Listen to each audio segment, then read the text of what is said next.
할렐루야. 오늘도 예배로 하루를 시작하시는 모든 성도님들을 주님의 이름으로 환영하고 축복합니다. 이 시간에 먼저 찬송가로 주님 앞에 나가겠습니다. 찬송가는 348장 마귀들과 싸울지라 함께 찬송하시겠습니다.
기도하시겠습니다. 여호와 하나님, 너무나도 감사합니다. 오늘도 하나님께서 우리에게 복된 한날을 허락하여 주시고 우리가 이렇게 주님 앞에 나와서 먼저 말씀과 기도와 예배와 찬양으로 하루를 시작할 수 있게 해주신 은혜에 큰 감사드립니다. 오늘 주님께서 주시는 그 복을 우리가 이 가운데서 마음껏 받아 누릴 수 있는 시간 될 수 있도록 주님 함께하여 주시고 오늘 하루를 또 살아갈 수 있는 주님의 영적 진리를 우리에게 허락하여 주시기를 소원합니다. 감사하며 거룩하신 우리 주 예수님의 이름으로 기도합니다. 아멘. 이제 우리에게 주신 하나님의 말씀 찾아보겠습니다. 말씀은 사무엘하 2장 12절부터 23절 말씀입니다. 넬의 아들 아브넬과 사울의 아들 이스보셋의 신복들은 마하나임에서 나와 기브온에 이르고 스루야의 아들 요압과 다윗의 신복들도 나와 기브온 못가에서 그들을 만나 함께 앉으니 이는 못 이쪽이요 그는 못 저쪽이라. 아브넬이 요압에게 이르되 원하건대 청년들에게 일어나서 우리 앞에서 겨루게 하자. 요압이 이르되 일어나게 하자 하매 그들이 일어나 그 수대로 나아가니 베냐민과 사울의 아들 이스보셋의 편에 12명이요 다윗의 신복 중에 12명이라. 각기 상대방의 머리를 잡고 칼로 상대방의 옆구리를 찌르매 일제히 쓰러진지라. 그러므로 그곳을 헬갓 핫스림이라 일컬었으며 기브온에 있더라. 그날의 싸움이 심히 맹렬하더니 아브넬과 이스라엘 사람들이 다윗의 신복들 앞에서 패하니라. 그곳에 스루야의 세 아들 요압과 아비새와 아사엘이 있었는데 아사엘의 발은 둘로르같이 빠르더라. 아사엘이 아브넬을 쫓아 달려가되 좌우로 치우치지 않고 아브넬의 뒤를 쫓으니 아브넬이 뒤를 돌아보며 이르되 아사엘아 너냐 대답하되 나루라. 아브넬이 그에게 이르되 너는 왼쪽으로나 오른쪽으로나 가서 청년 하나를 붙잡아 그의 군복을 빼앗으라 하되 아사엘이 그렇게 하기를 원하지 아니하고 그의 뒤를 쫓음에 아브넬이 다시 아사엘에게 이르되 너는 나 쫓기를 그치라. 내가 너를 쳐서 땅에 엎드러지게 할 까닭이 무엇이냐. 그렇게 하면 내가 어떻게 내 형 요압을 대면하겠느냐 하되 그가 물러가기를 거절하며 아브넬이 창 뒤끝으로 그의 배를 찌르니 창이 그의 등을 꿰뚫고 나간지라. 곧 그곳에 엎드러져 죽음에 아사엘이 엎드러져 죽은 곳에 이르는 자마다 머물러 섰더라. 아멘. 우리는 계속해서 새롭게 사무엘 하 말씀으로 주님의 진리를 나누고 있습니다. 그런데 이 사무엘 하의 말씀은 사무엘 상과 연결되어 있는 그런 말씀이죠. 그래서 사무엘 상을 먼저 우리가 이해를 해야 되는데요. 이 사무엘 상 마지막 부분에 보면 아주 충격적인 그러한 사건이 일어나게 되는데 그것은 바로 이 이스라엘의 초대 통일 왕국의 왕인 이 사울 그리고 사울의 세 아들이 함께 그 블레셋과의 전투, 길보아 전투에서 전사를 하게 되는 것이었습니다. 그래서 이 소식을 들은 이 다윗이 일명 활노래라고 하는 이 애가를 지어서 이것을 통해서 굉장히 자신의 슬픔을 표현을 하게 되죠. 그런 후에 다윗은 이제 하나님의 인도하심에 따라서 헤브론으로 올라가게 되고 이 헤브론에서 유다 지파의 왕이 되게 됩니다. 이것은 이스라엘 역사에 있어서는 분수령이 되는 그러한 사건이었습니다. 왜냐하면 물론 이후에 다윗이 다시 한번 통일 왕국의 왕이 되기는 하지만 적어도 이 당시에는 이 왕국이 분열해 있는 잠깐 동안이지만 왕국이 분열해 있는 그러한 상황이 되기 때문에 그렇습니다. 그래서 사울의 자손을 따르는 이 북쪽의 지파들과 그리고 이 유다 지파, 다윗을 따르는 이 유다 지파, 그래서 이 두 왕국으로 이렇게 바뀌게 되는, 그래서 분열이 되는 그러한 사건이 바로 여기서 일어나게 되고, 또 뿐만 아니라 이 이후에 이제 르호보암 때 이 왕국이 둘로 북왕국과 남왕국으로 분열이 되게 되는데 그것에 사실은 씨앗이 되는 사건이 바로 오늘의 이 사건이기 때문에 그렇습니다. 어쨌건 그래서 이렇게 이제 전체 이스라엘 중에서 유다 지파는 따로 다윗을 따르는, 다윗을 왕으로 옹립해서 이제 그렇게 되게 되는 것이죠.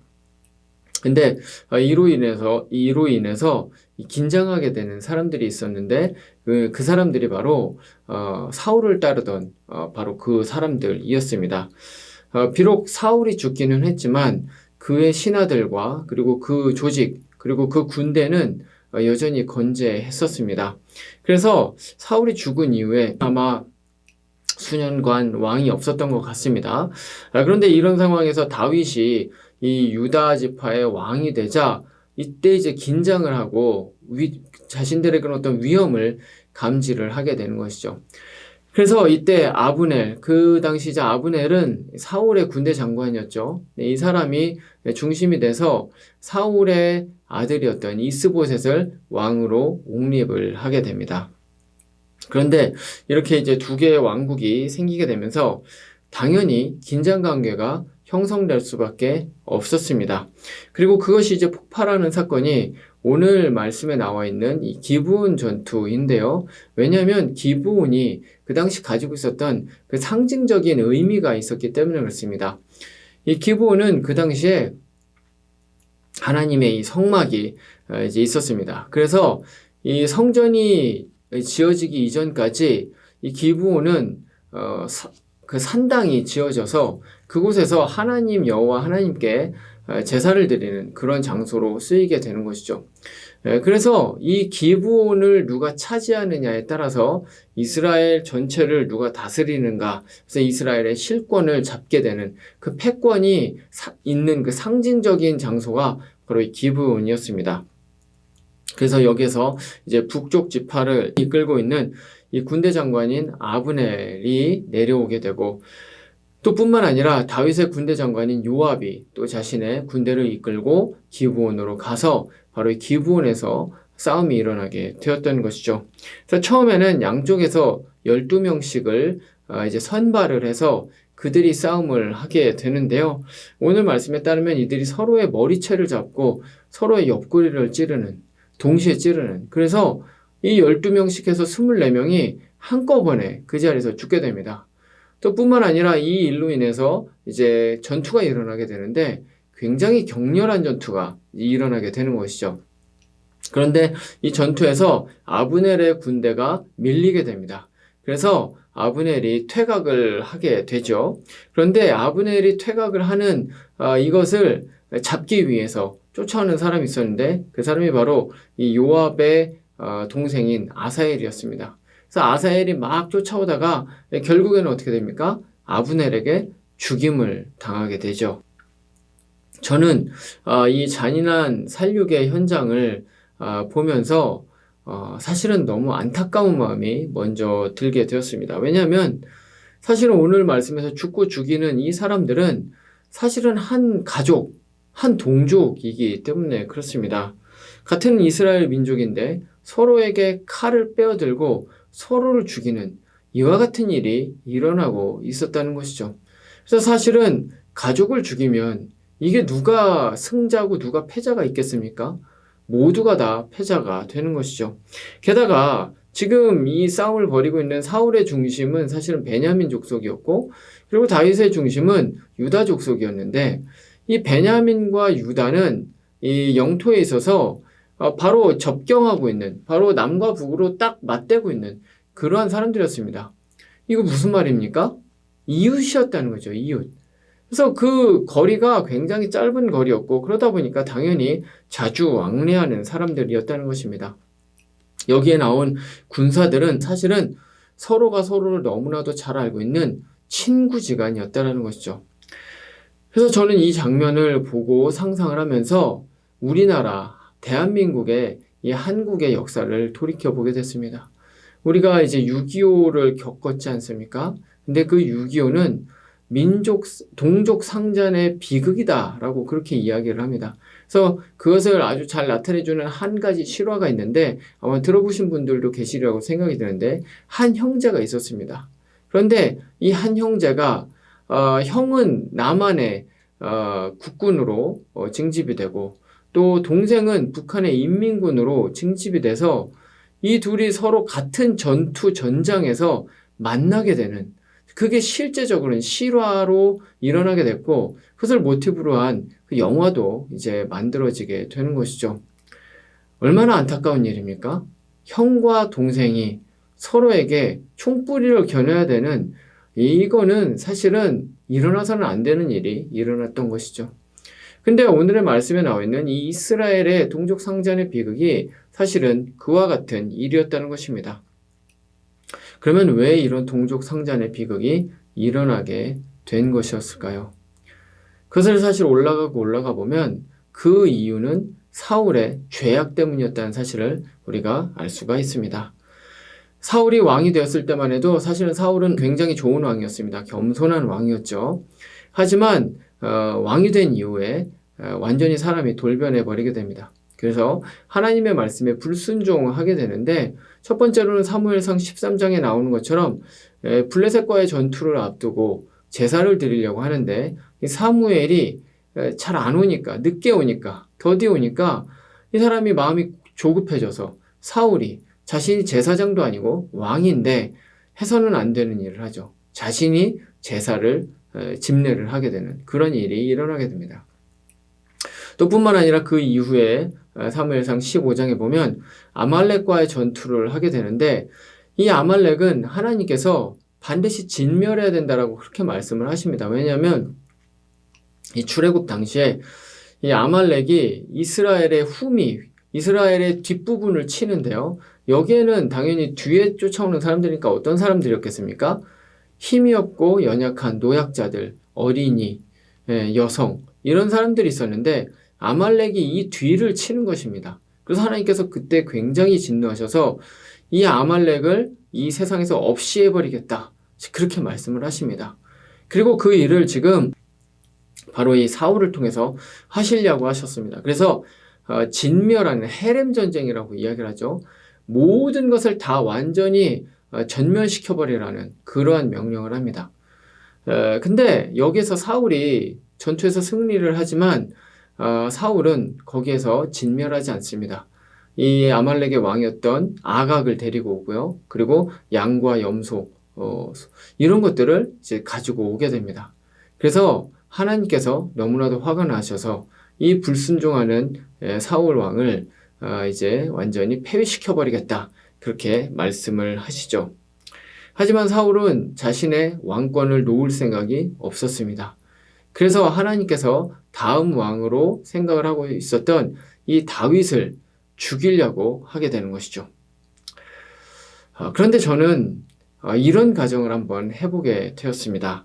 역사를 되돌려서 사울이 만약에 그와 같은 불순종의 죄악을 저지르지 않았다면, 혹은 아니면 그와 같은 불순종의 죄악을 저질러서 폐위되었지만 이 하나님께서 다윗을 다음 왕으로 세우겠다는 사실을 알고 자신의 죄악을 하나님 앞에서 고백하고 인정하면서 순순히 평화롭게 다윗에게 자신의 왕위를 내어주었다면 과연 어떤 일이 일어났을까? 저는 좀 가정을 해봤습니다. 물론 역사를 가정해 본다는 것이 어떻게 보면 사실 시간을 되돌릴 수 없기 때문에 허무해 보일 수는 있습니다. 하지만 그럼에도 불구하고 의미가 없는 일은 아닙니다. 왜냐하면 우리는 역사를 가정해 봄으로써 그 안에서 뭔가 배울 수 있는 것들이 굉장히 많이 있기 때문에 그렇습니다. 그래서 만약에 사울이 그와 같은 죄악을 저지르지 않았다면, 혹은 죄악을 저질렀지만 끝끝내 하나님의 이제 생각을 알고 다윗에게 왕위를 순순히 물려줬다면 어떤 일이 일어났겠습니까? 확실한 것은 오늘 말씀의 이와 같은 동족 상잔의 비극은 일어나지 않았을 것이라는 것입니다. 왜냐하면 사울이 만약에 하나님의 말씀을 제대로 이양을 하고 하나님께 순종을 했다면 왕국이 둘로 분열될 일이 없었겠죠. 또 뿐만 아니라 사울이 이와 같은 죄악을 저질렀지만 다윗에게 순순히 왕위를 주었다면 또한 오늘 이 말씀과 같은 이와 같이 이렇게 왕국이 둘로 분열되는 일은 없었을 것입니다. 결국 사울의 불순종의 이 죄악으로 인해서 바로 민족적 비극이 일어나게 되었다는 것이죠.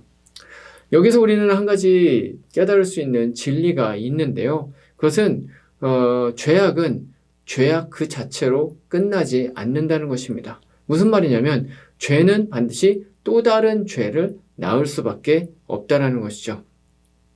이 세상에서 일어나는 모든 죄악들이 사실은 이전에 있었던 죄악으로 인해서, 그것이 원인이 돼서 나타나게 된 결과이고, 또 뿐만 아니라 내가 저지르는 죄악은 또 다른 사람에게 또 다른 죄악을 저지르게 만드는 그러한 원인이 되게 된다는 것입니다. 그렇기 때문에 악은 그 자체로 끝나버리는 것이 아니라 또 다른 악을 낳고 또 다른 악을 낳고 이렇게 연쇄적으로, 마치 사슬처럼 이렇게 연쇄적으로 계속해서 이제 나타나게 되는 것이 바로 죄악이라는 것이죠. 내가 학대를 당해봤기 때문에 다른 사람을 학대를 하는 것이고요. 나에게 학대를 당한 사람이 또 다른 사람에게 학대를 행하는 것입니다. 내가 욕을 들었기 때문에 똑같이 욕을 해주는 것이고, 그리고 내가 욕을 하기 때문에 다른 사람들도 분노가 일어나게 되는 것입니다. 무슨 말입니까? 욕과 분노가 계속해서 전달이 되게 된다는 것입니다. 내가 사기를 당해봤기 때문에 그 사기를 다른 사람한테도 똑같이 할 수가 있는 것입니다. 그리고 나에게 사기를 당한 사람 역시도 똑같이 그 사기를 다른 사람에게 칠 수가 있는 것이죠. 무슨 말입니까? 죄악은 그대로 끝나는 것이 아니라는 것입니다. 이 죄악은 한 번 일어나서 끝나는 것이 아니라 죄악이 죄악을 낳고 그렇게 해서 이 온 세상에 죄악을 계속해서 뿌려내는 그러한 일을 하게 된다는 것이죠. 이게 세상 속에서 많이 일어나는 현상입니다. 죄는 계속해서 오늘의 말씀과 같이 사울의 죄악으로 인해서 동족 상잔의 비극이 일어나게 되고, 또 오늘 말씀에서 우리가 본 것처럼 아브넬이 아사엘을 죽이는데 이 일로 인해서 뒷부분에 이제 보게 될 건데, 이 아사엘의 형인 요압이 가만히 있지 않죠. 나중에 복수를 해서 결국에는 또 아브넬을 죽이게 되는, 악이 악을 낳고 악이 또 악을 낳는 이런 일들이 계속해서 꼬리에 꼬리를 물고 일어나게 되는 것입니다. 근데 그럼 하나님의 백성은 어떨까요? 하나님의 백성 역시도 이 사슬에 묶여있는 사람일까요? 그것이 아니라는 것이죠. 하나님의 백성은 다르게 살아가는 사람입니다. 하나님의 백성은 내가 죄악의 피해자가 되었다고 하더라도 그것을 그대로 다른 사람에게 전달을 하지 않고 그것을 악으로 갚지 않는 사람입니다. 그 사람이 바로 그리스도인 하나님의 백성이라는 것이죠. 대표적인 예가 다윗을 이야기를 할 수가 있습니다. 우리가 지금까지 본 것처럼 다윗은 사실 사울에게 까닭 없이, 원인 없이, 죄악 없이, 이유 없이 계속해서 고난을 당하게 됩니다. 그래서 잘못을 하지도 않았음에도 불구하고 계속해서 죽임을 당할 뻔하는 일이 많이 일어나게 되죠. 자, 그런데 이 사울을 사실 죽일 수 있는 그러한 기회가 다윗에게 오게 됩니다. 2차례나 오게 되죠. 그런데 그때 다윗이 어떻게 합니까? 옳다구나, 걸렸다. 드디어 하나님께서 나에게 복수할 수 있는 기회를 주시는구나 라고 하면서 사울에게 복수를 합니까? 그렇게 하지 않았다는 것입니다. 다윗은 얼마든지 사울을 죽일 수 있었습니다. 그 명분도 있었습니다. 하지만 다윗은 그 악을 끊어냅니다. 다윗은 악을 악으로 갚지 않고 오히려 선으로 갚습니다. 그래서 이 다윗이 받은 그 악은 다윗에게서 끊어지게 됩니다. 악이 다윗을 지배하지 못하게 되고 악은 바로 다윗에게서 그만 힘을 잃고 중단이 되게 되는 것이죠. 그런데 이 진리의 모범은 사실은 우리 주 예수님입니다. 예수님이야말로 정말로 아무런 잘못을 하지 않았는데 가진 모욕과 모함과 그리고 극단적인 폭력을 경험을 하시게 되죠. 하지만 우리 예수님께서는 그렇게 극단적인 악을 경험했지만 그 악을 악으로 갚지 않으십니다. 오히려 그 악에 대해서 저들이 예수님을 죽이는 저 사람들이 지금 자신들이 하는 행위를 알지 못하기 때문에 저들의 죄를 용서해달라고 오히려 극단적인 죄악을 극단적인 선으로 갚아주시는 분이 바로 우리 주 예수님이었다라는 것이죠. 그리고 그 결과 어떤 일이 일어납니까? 이 세상이 폭력과 무자비함과 절망이 아닌 구원과 평화와 소망과 사랑으로 가득 차게 만들어 버리신 것입니다. 죄가 죄를 낳는 것과 마찬가지로 선이 선을 또 낳게 만드신 것이죠. 사랑하는 성도 여러분, 우리의 삶 가운데서 우리는 크고 작은 악을 경험을 하게 됩니다. 억울한 일을 당하기도 합니다. 폭력을 당하기도 합니다. 누명을 당하기도 합니다. 까닭 없이, 이유 없이 잘못을 하지도 않았는데요. 나쁜 말을 또 듣기도 합니다. 그런데 만약에 그렇게 우리가 악을 겪게 되었을 때 그 악을 악으로 이제 갚게 된다면 어떤 일이 일어나겠습니까? 마치 사울의 죄악으로 인해서 오늘의 말씀에 나와 있는 것 같은 이러한 동족 상잔의 이러한 비극이 일어나는 것과 같이 우리가 악을 겪었다고 해서 그 악을 똑같이 악으로 이제 되돌려주게 된다면 이 세상은 내가 경험을 하고 있는, 내가 속해 있는 이 공동체는 악으로 가득 차게 될 것입니다. 하지만 만약에 우리가 악을 당했지만 다윗과 같이 예수님과 같이 악에 대해서 악으로 반응을 하지 않고 선으로 반응하게 되면 어떤 일이 일어나겠습니까? 우리 가운데서 악이 힘을 잃게 되는 것이죠. 죄악이 힘을 잃고 파괴적인 능력을 잃고 그래서 나에게서 악이 중단이 되는 것입니다. 그리고 내가 오히려 그것을 선으로 갚게 된다면 바로 그 선으로 인해서 다른 선이 또다시 일어나게 되는 것이죠. 그래서 사도 바울이 로마서 13장 11절에서 말한 것처럼 우리는 악에게 지지 말고 선으로 악을 이겨야 된다는 것입니다. 말씀을 마치겠습니다. 오늘 말씀에서 일어나는 이 살육의 현장은 사실 올라가 보면 바로 사울의 죄악이 마치 나비 효과와 같이 그렇게 일어나게 된 죄악이었습니다. 죄가 죄를 낳은 것이었죠. 우리는 이 반대편에 있는 다윗과 그리고 예수님의 모범을 따라야 될 것입니다. 오늘 하루도 가정에서, 직장에서, 이 사회 가운데서 어쩌면 우리는 그와 같은 죄악을 경험을 하게 될 것입니다. 하지만 우리가 당하는 그러한 죄악을 우리에게서 끊고 오히려 선으로 죄를 이기게 된다면 이 세상은 선으로 가득하게 될 것입니다. 그렇기 때문에 오늘 말씀이 우리에게 주시는 바로 이 진리의 말씀을 마음 가운데 새겨서 죄를 죄로 갚는 것이 아니라 죄를 선으로 갚는 shine bright, 바로 예수 그리스도의 바로 그 빛을 비추는 그러한 모든 성도님들 되시기를 말씀으로 축원드립니다. 기도하시겠습니다. 여호와 하나님 아버지, 그렇습니다. 오늘 일어난 이 기브온의 전투가 얼마나 정말 격렬하고 얼마나 안타까운, 얼마나 비참한 그러한 사건이었습니까? 형제가 형제를 죽이는 이와 같은 사건을 보면서 우리의 마음 가운데 드는 바로 그 진리는 바로 악이 악을 낳는다는 것입니다. 주님, 우리 이 세상에도 악이 만연해 있습니다. 죄악이 왜 그렇게 많습니까? 그 이전에 죄악이 있었기 때문인 것이죠. 주님, 우리가 당하는 그 죄악을 죄악으로 갚지 않게 하시옵소서.